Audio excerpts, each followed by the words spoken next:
Vandeco aí, gente!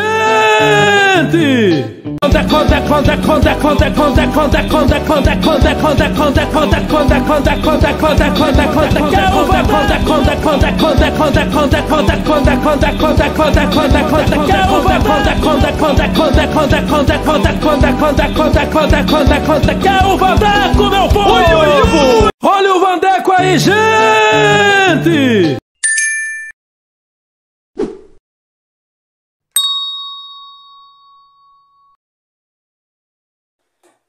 Olá, amigos do esporte, estamos chegando para mais uma edição do Vandeco News nessa quarta-feira de cinzas.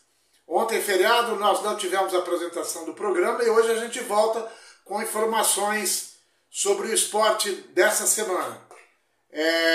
Vamos falar de Esporte Clube Noroeste, que joga na cidade de Novo Horizonte no próximo sábado. Sangue Rubro, inclusive, tem uma viagem já para esse jogo, um ônibus com 46 lugares já lotado. O Bauru Basquete, que no dia 1º joga contra o São Paulo Futebol Clube, e o SESI Vôlei Bauru, que nessa quinta enfrenta o Brasília Vôlei. Legal? Então vamos começar de forma diferente falando de carnaval. Ué, mas Vandeco, o programa não é de esportes? Por que nós vamos falar de carnaval? Já já eu mostro para vocês. Em São Paulo, a Mocidade Alegre venceu o carnaval com 270 pontos e a Mancha Verde foi a segunda colocada com 269. Gaviões da Fiel ficou com 269,6 em nono lugar. Houve uma proximidade muito grande das escolas de samba, décimos de diferença, para vocês terem uma ideia. A Mancha Verde ficou em segundo com 269,9 e a Gaviões ficou em nono com 269,6. Por que eu estou dizendo isso? Quando o Coringão joga mal, perde, fica mal colocado no campeonato, a torcida vai lá no CT do Corinthians, no CT Joaquim Grava, e picha o muro, queremos raça, mercenários. Agora era a hora dos outros corintianos ir lá no muro da Gaviões e pichar o muro. Queremos raça, entendeu? Torcida de mercenários. Por quê? Ficou em nono lugar.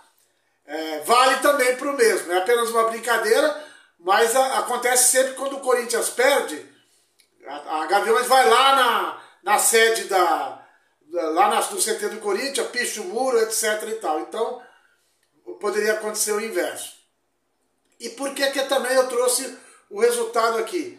No grupo B, no grupo de acesso, a torcida jovem do Santos foi a campeã. E ano que vem vai disputar o grupo de elite das escolas de samba. A torcida jovem ficou em primeiro com 270 e a escola Dom Bosco em segundo com 269. Peruche em terceiro, que é uma escola de samba tradicional, ficou em terceiro lugar. E a camisa 12, que é a outra torcida do Corinthians, ficou em quinto.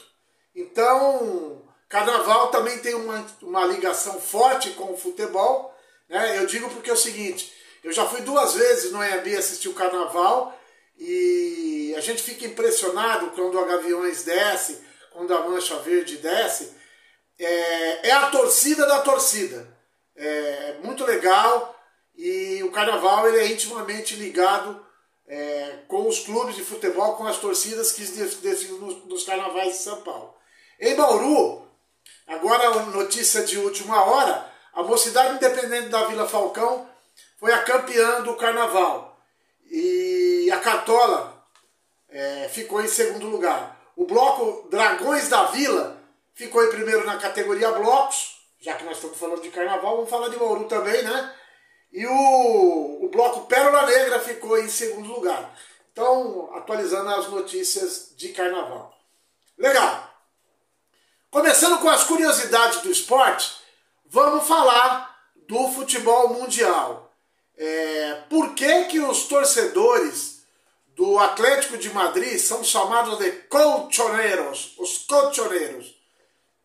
Em português, poderíamos dizer que é a mesma coisa que colchoneiros são fabricantes de colchões. O apelido foi dado ao Atlético de Madrid porque na década de 20 o fabricante do seu uniforme listrado também produzia a maioria dos colchões da época, que eram listrados de vermelho e branco. Então, lá na Espanha, como o Real Madrid ficou com o apelido de merengue e tantos outros, o Atlético de Madrid, que é o rival do Real Madrid, são chamados de colchoneiros, porque era a fábrica de colchões que fazia os uniformes do Atlético de Madrid. Só para lembrar, na Espanha, o Real Madrid tem 34 títulos, é o maior vencedor. Depois o Barcelona tem 26 e o Atlético, que nós falamos aí, os colchoneiros têm 11 títulos. O Atlético de Bilbao tem 8, o Valência 6 e a Real Sociedade San Sebastián tem 2 títulos, falando um pouco de futebol mundial. Aproveitando o link do Real Madrid, né, que é o maior ganhador de títulos da Espanha, o Real Madrid também é o maior ganhador de títulos da Champions League, tem 14 orelhudas. E ontem, quem teve a oportunidade no feriado de assistir o jogo Liverpool e Real Madrid, viu uma verdadeira aula de futebol. O Liverpool saiu por 2-0, né? O Courtois, um dos melhores goleiros do mundo, deu uma entregada gigante, mas depois o Real foi para cima, e numa entregada do Alisson também, do brasileiro Alisson, aí Alisson e Courtois, considerados um dos dois melhores goleiros do mundo, o Alisson também entregou, o Vinícius empatou o jogo, e o Real Madrid acabou vencendo por 5-2 numa partida memorável do Vinícius Júnior. Quanto mais fazem críticas de racismo contra ele, ele joga futebol. É assim que tem que ser, Vinícius. Eu sei que é uma situação muito complicada, a Federação Espanhola não faz nada a respeito, e o Vinícius está muito incomodado com isso, mas ontem ele mostrou no futebol, deu 2 assistências e fez 2 gols no jogo Atlético do Real Madrid contra Liverpool. Bom, vamos cair na nossa realidade? Vamos diminuir um pouco o nível técnico, falar do Noroeste, que tem um jogo importantíssimo no sábado contra o Novo Horizontino às 19 horas na cidade de Novo Horizonte. Lembrando que a Sangue Rubro tem eles não gostam que eu fale excursão, mas o termo culto é excursão, uma excursão para a cidade de Novo Horizonte. Esses dias houve uma crítica falando que seria caravana, mas eu provei que em termos cultos, caravana é uma viagem de peregrinos. Viagem de torcedor ainda é excursão. Bom, então a Sangue vai com o ônibus para lá, já estamos cheios, já está sendo feita uma cotação do micro-ônibus ou de uma van. Os valores é óbvio que para a van e para o micro-ônibus são maiores, né? E nós temos notícias já de Novo Horizonte que o ingresso 20 a inteira e 10 a meia, uma promoção muito boa lá em Novo Horizonte. E muita gente de Bauru vai para lá, e o Noroeste num jogo muito importante e, por que não dizer, decisivo. O que nós temos de novidade do Noroeste? O preparador físico Thiago Rezende, o novo preparador físico do Noroeste, o Thiago Rezende, foi apresentado no lugar do Jorge Colombo. O Thiago Rezende, ele era preparador físico do Atlético Mineiro, do time feminino do Atlético, atuou como preparador físico no Desportivo Brasil de Porto Feliz e também no Figueirense, que disputa a primeira divisão de Santa Catarina. Eu espero que com a chegada do nosso amigo Thiago Rezende, preparador físico, ele possa enfim colocar o senhor Pereira em forma.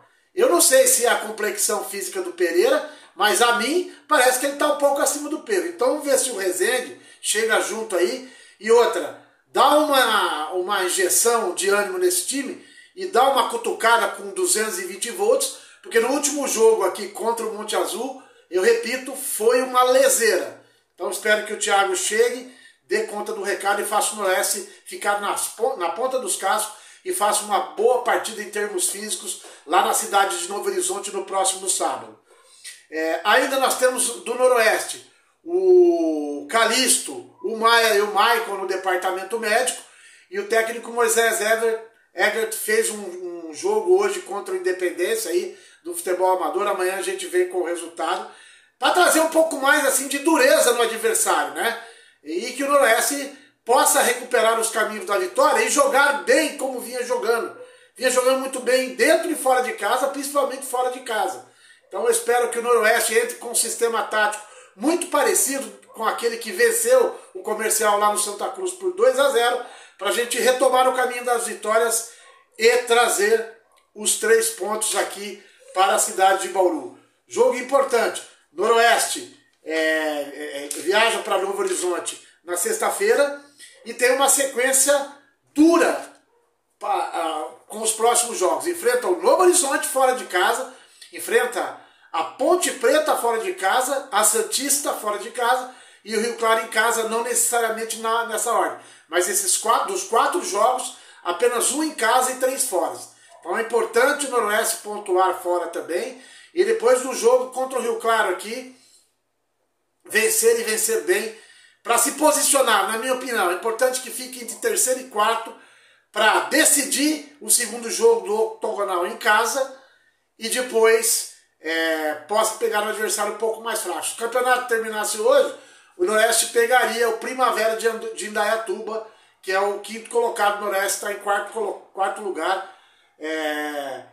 E eu espero uma boa partida do Noroeste. O Novo Horizontino trouxe alguns reforços para disputar o Brasileiro da Série B.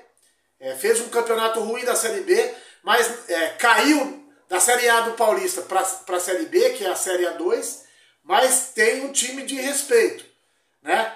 O Líger, o Rodolfo e o Douglas Baggio, que se machucou na última partida, estão no departamento médico. O Douglas Baggio deve ficar 1 mês fora, mas nós precisamos tomar muito cuidado com o centroavante Ronaldo, que jogou na Inter o ano passado. É um centroavante muito perigoso. E o Ailon, que é um dos artilheiros do campeonato. Daqui a pouco eu trago a tábua de artilheiros. Então, jogo importante, muita atenção para o Noroeste. A torcida estará presente no estádio lá em Novo Horizonte, para, se Deus quiser, para mais uma vitória do Noroeste. De Noroeste, é o que nós tínhamos. Só para repetir a escalação do Novo Horizontino na semana passada, né? Antes da gente concluir as informações de Noroeste e Novo Horizontino, foi... Novo Horizontino jogou no último jogo, que perdeu, vejam, perdeu para o Oeste de Barueri. Isso também é ruim para o Noroeste, porque eles virão com a faca nos dentes.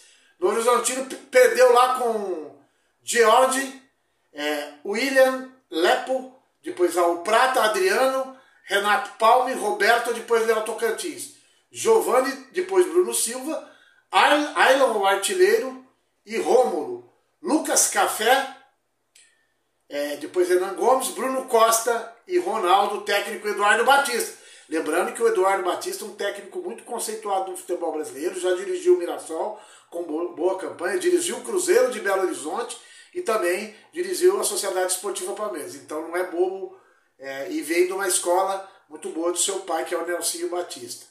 Isso então que tínhamos de Noroeste e Novo Horizontino.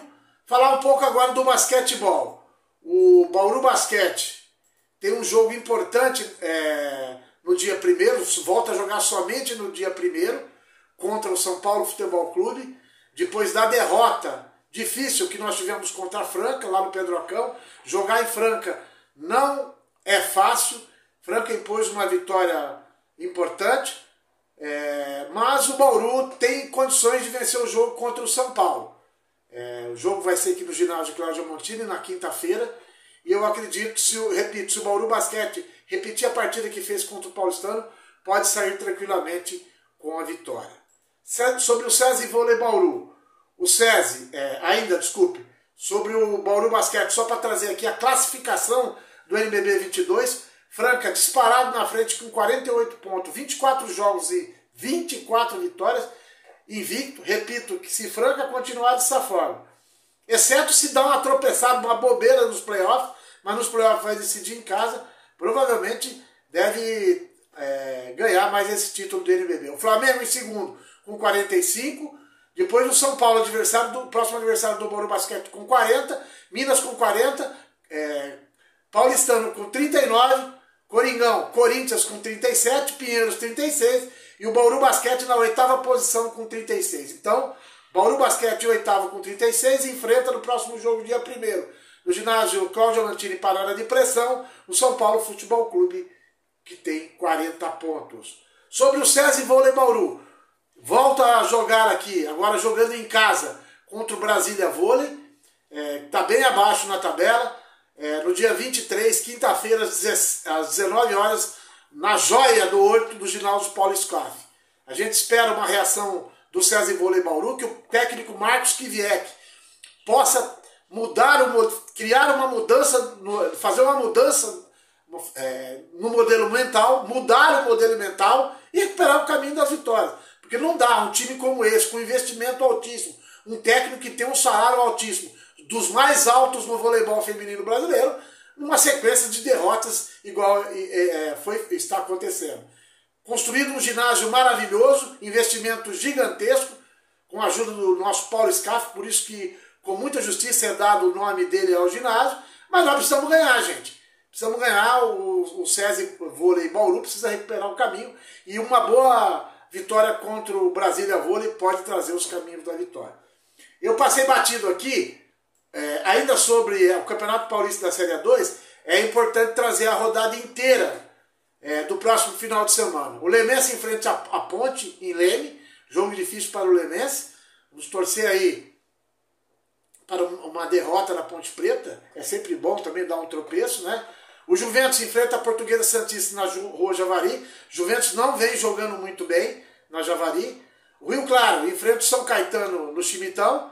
O Comercial no Francisco da Palma Travasso enfrenta o Velho Clube Rio Clarense.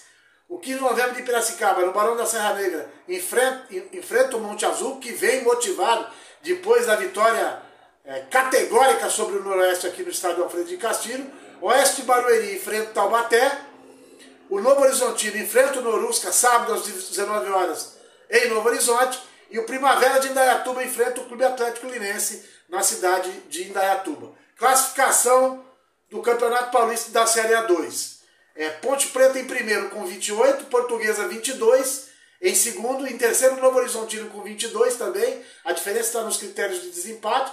Noroeste permanece em quarto com 19, apesar da derrota, se tivesse vencido já estaria classificado com 22. Em quinto, o Velo Clube Rio Clarense, que subiu para 17, em sexto, Primavera com 15, em sétimo, Comercial com 15, em oitavo, o Taubaté com 14. Esses os 8 que disputariam o octogonal. Lembrando que eu disse lá que o Noroeste enfrentaria o Primavera no octogonal, se o campeonato terminasse hoje.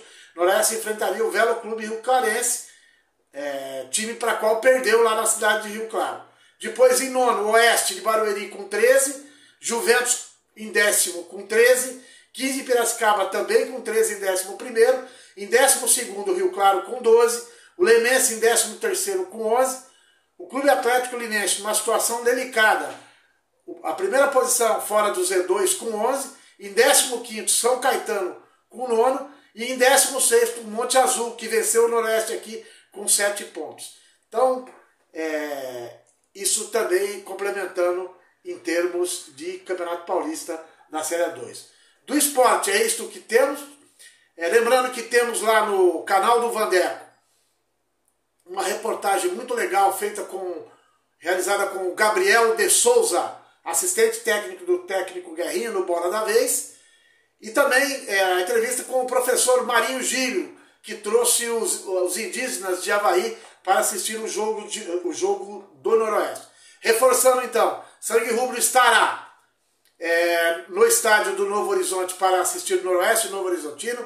Aqueles que não fizeram o pagamento, façam o Pix para o Pavanello, está esperando a chegada da grana para quitar o ônibus. E vamos para Novo Horizonte com fé, energia e motivação para nos recuperarmos da vitória, da derrota aqui para o Monte Azul. Na conclusão dos nossos trabalhos, mandar um grande abraço para o Dr. Jackson da Farmácia Santo Remédio, ele é quase o médico, um grande parceiro, um grande incentivador do canal do Vandeco. Para o professor Marinho Gílio, que está me ajudando também, divulgando o projeto aí. E para o Marco Norusca, lá de Campinas, o grande noroestino. Para vocês terem uma ideia de quanto o Marco Norusca é noroestino, ele trabalha com a venda de doces lá em Campinas. A perua dele tem a logomarca, tem o escudo do Noroeste e a locomotiva na Kombi, e lá ele é chamado de Marco Norusca, distribuidora de doces. Então, um abraço para o Paulo Meleiro, também da família Meleiro, e para não ficar chateado, um abraço para o César Meleiro, o embaixador do Noroeste lá em Brasília, e para o velho, o Celso Meleiro, grande gente boa, lá, o prefeito do Otávio Raza. Um grande abraço a todos, fiquem com Deus e amanhã voltamos com mais notícias no Vandeco News. Canal do Vandeco, o show do esporte.